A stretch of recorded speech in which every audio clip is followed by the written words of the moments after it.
விட்டது.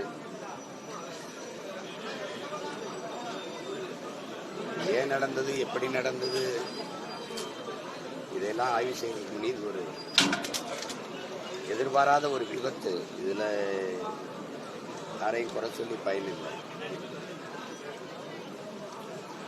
குழந்தைகள், கர்ப்பிணி பெண்கள், அவங்களுடைய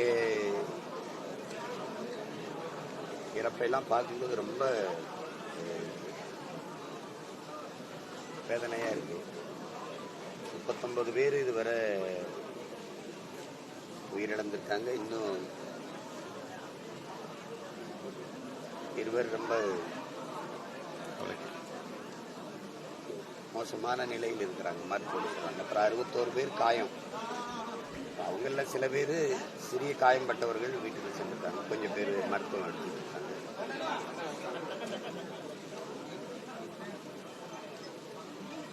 நடந்துச்சு. இனி இதெல்லாம் நம்ம எல்லாருக்கும் ஒரு படிப்பினை. இது போன்ற வெறும் துயரங்கள் நிகழாம நம்ம கவனமா இருக்கணும். என்ன சொல்லி